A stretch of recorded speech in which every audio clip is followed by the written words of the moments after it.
Tu te souviens plus de ce qui s'est passé dans la saison 2 de Ginny et Georgia ? Prends ton mug, installe-toi, on reprend tout avant la sortie de la saison 3. Mais avant ça, mini flashback de la saison 1. Retour à Wellsbury, cette ville en apparence parfaite où tout le monde a ses secrets.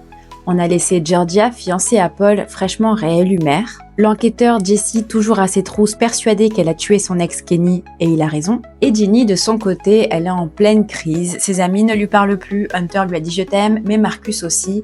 Et elle a tout gâché avec le Meng, son groupe d'amis. Surtout avec Max, en lui cachant sa relation secrète avec Marcus. Pendant que Georgia essaie de jouer à la mère modèle, elle falsifie des chèques de la mairie. Et Cynthia le sait.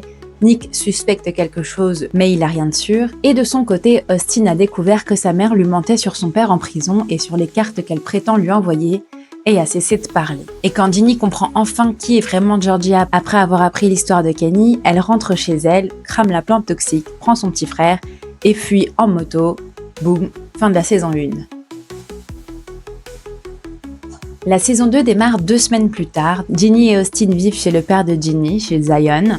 Thanksgiving arrive et c'est pas l'ambiance chaleureuse et festive qu'on attend.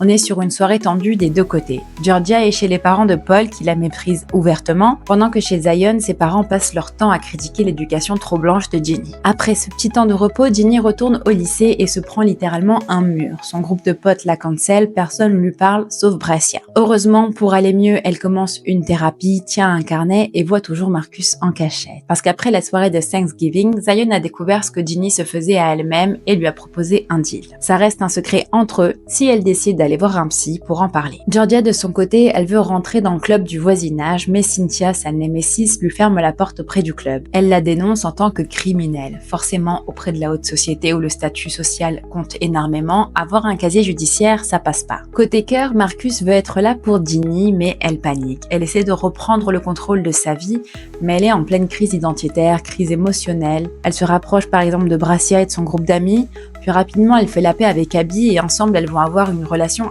assez toxique et néfaste pendant quelques temps. Elles vont sécher les cours, se décolorer les cheveux, prendre de la drogue. Une vibe un peu sororité rebelle. Ginny, elle va aussi balancer toute la vérité sur Georgia à Marcus et lui, il va être là, il va l'écouter sans juger. L'ambiance change enfin. Après des semaines de tension, Ginny et Maxine font la paix et ça fait du bien. Max lâche un peu prise, Ginny fait le premier pas et bim, elles organisent à nouveau une fête pour leur anniversaire. Enfin, l'anniversaire de Maxine et de Marcus. Double anniversaire, double malaise potentiel. Mais finalement, tout se passe bien, même Hunter est là, l'ex un peu trop parfait de la saison 1, et lui aussi, il décide d'enterrer la hache de guerre avec Ginny. Ginny et Austin rabitent avec Georgia, et au fur et à mesure, Ginny, elle va se sentir un peu mieux. Elle recommence à s'ouvrir à Georgia, elle parle de Marcus, de son problème avec son prof. À la fin de l'épisode, Marcus et Ginny, ils officialisent. Georgia, elle va organiser un dîner entre Paul, son fiancé, et Zion, le père de Ginny. Et tu sais quoi ? Ça marche étonnamment bien, ils arrivent à s'entendre. Et pendant que tout ça mijote, le retour qui fait mal, Gil, le père d'Austin, débarque. Et le malaise, il est immédiat. Il a un regard flippant, des vibes toxiques. On comprend très vite qu'il n'est pas juste là pour dire coucou à son fils. Dans cet épisode et ceux qui suivent, on sent que Georgia, elle perd un peu le contrôle. Et grâce au flashback, on comprend un peu plus sur leur relation, sur la naissance d'Austin, et surtout pourquoi Gil est allé en prison. Et il y a une scène assez fun, je vous la partage, parce que je trouve qu'elle est quand même assez drôle. Zion. Gil. Zion. Hey, Paul. Zion. Georgia. Ginny. Austin, this is fun. Puis une scène très importante dans la série, c'est quand Georgia, elle va découvrir ce que se fait Ginny à elle-même en lisant son journal. Elle va vraiment être très très mal, elle va tout faire pour protéger Ginny et être là pour elle. Ginny et Georgia vont enfin aller en thérapie ensemble. Et spoiler, c'est pas hyper productif à ce moment-là. Georgia fait des blagues, esquive les questions, mais Ginny, elle en peut plus de garder les trucs pour elle. C'est un petit pas avancé, mais pas énorme pour le moment. C'est vraiment dans la voiture plus tard qu'elles vont avoir un vrai moment de partage. Côté mariage, c'est le moment de l'enterrement de vie de jeune fille, un moment assez fun en apparence. 2 épisodes miroirs arrivent ensuite. On voit d'abord Marcus qui est en chute libre, il tient même plus debout, il est bourré non-stop, et l'alcool et les médicaments, ça fait pas du tout un bon mélange. Il finit par rompre avec Ginny, et les deux sont très tristes. Mais Marcus, en fait, il est vraiment en dépression. Et Ginny va quand même essayer, malgré tout, d'être là pour lui en tant qu'amie. Pendant ce temps, Georgia, elle est en mode survie. Gil, l'ex-flippant, revient avec des menaces. Il veut qu'elle l'aide à retrouver ses droits parentaux, sinon il balance tout à la police et aux détectives privés. Mais ce qu'il veut surtout, c'est que Georgia se marie avec Paul pour lui soutirer de l'argent. Il y a aussi Cynthia qui a vu Gil menacer Georgia et elle a fait quelque chose de gentil pour une fois, elle l'a blacklisté des listes immobilières de la ville. Une des scènes les plus importantes de la saison, c'est quand Austin va jouer chez Zach, le fils de Cynthia. Il va se cacher dans un placard pendant une partie de cache-cache et il va voir Georgia étouffer le mari mourant de Cynthia. C'est aussi choquant que ça en a l'air et Austin, il voit tout mais il ne va rien dire. Pas que je défende Georgia, mais à ce moment, elle faisait vraiment ça pour Cynthia qui était vraiment pas bien, qui est pas bien dans cette situation.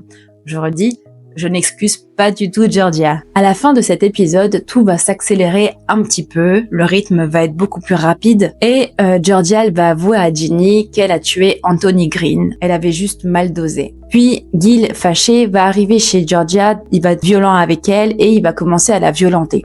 Austin et Ginny vont arriver pour la défendre, mais c'est Austin qui tire avec une arme qu'il a trouvée quelques jours plus tôt dans la chambre de Georgia. Georgia, Ginny et Austin décident de nettoyer ensemble la maison du coup, avant l'arrivée de Paul et préfèrent ne rien dire. Après tout ça, Georgia elle va annuler le mariage sans prévenir personne, sans rien dire. Elle va faire les valises et c'est Ginny qui va capter le truc alors qu'elle est en soirée. Elle va rentrer en courant, la confronter. Elles vont de nouveau avoir une conversation assez sincère.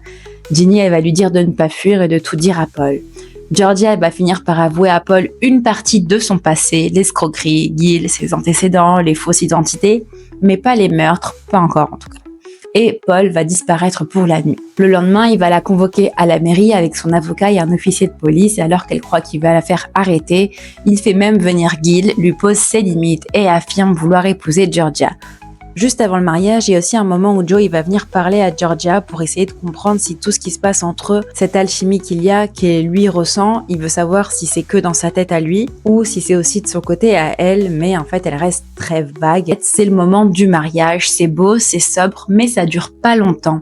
À peine les vues échangées, la police débarque. Georgia elle est arrêtée pour le meurtre du mari de Cynthia. Faut savoir que ce qui les a mis sur la piste, c'est aussi l'enquêteur, le détective Jesse là, qui trouvait ça suspect qu'elle soit présente ce jour-là. Ok, on a parlé du gros drama, des secrets, du meurtre, du mariage, tout ça, mais maintenant parlons des persos et des histoires secondaires. On va commencer par Bracia. Bracia, c'est la nouvelle pote de Ginny et elle amène une vibe hyper cool dans le groupe. Elle est chill, fun et surtout elle a un crush depuis toujours sur Byron. Et on va découvrir à la fin de la saison que lui aussi il a un crush pour elle. Genre il s'est même inscrit dans la pièce de théâtre juste pour passer du temps avec elle. Voilà, c'était le petit moment mignon de la série, dans un monde de meurtres, de mensonges et de plein de crimes.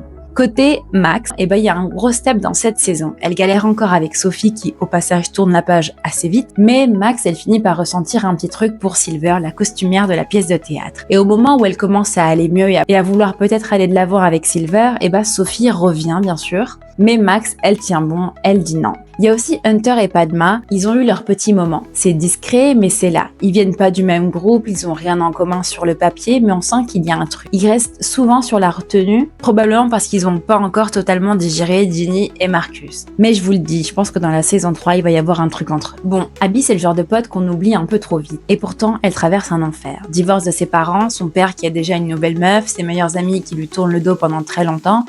Et au milieu de tout ça, elle se bat contre des troubles alimentaires. Rien n'est dit clairement, mais on capte assez vite. Elle se scotche les jambes, elle file aux toilettes après manger, et elle se déteste physiquement. C'est dur à regarder parce que c'est quand même assez subtil, mais c'est très réel. Et ce qui est fort, c'est que c'est aussi grâce à elle qu'on comprend aussi que Samantha, un autre perso resté dans l'ombre, vit la même chose. Du côté des adultes, il s'est passé des trucs inattendus, genre Joe et Cynthia. Cynthia, dont le mari est en train de mourir, que le mari a été tué par Georgia. Bref, ils couchent ensemble, mais il n'y a rien de romantique. Et en plus, elle sent bien que Joe, lui, il a toujours un crush dans la tête. Et quand elle va découvrir que ce crush, c'est Georgia, elle va pas trop apprécier. Petit focus sur notre ami Nick, notre adjoint à la mairie, je sais pas c'est quoi son taf. Il est en couple avec Jesse, le détective qui enquête sur Georgia, et juste avant le mariage, Jesse balance tout à Nick. Son vrai nom, son vrai accent, sa vraie mission, son job, tout. Il lui dit tout.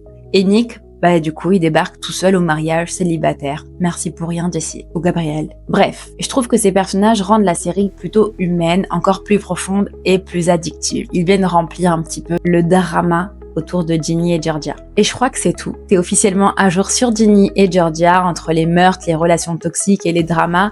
La saison 3 risque d'être explosive. Quelles sont tes théories? Georgia va-t-elle s'en sortir encore une fois? Est-ce que Ginny et Marcus vont se remettre ensemble? Dis-moi tout en commentaire. Et si t'as aimé cette vidéo, oublie pas de t'abonner et d'activer la cloche pour ne rien rater. Tu peux me suivre aussi sur Instagram et TikTok où je suis plus active au quotidien et où je fais beaucoup de reco-séries. Merci d'avoir regardé cette vidéo, à très vite!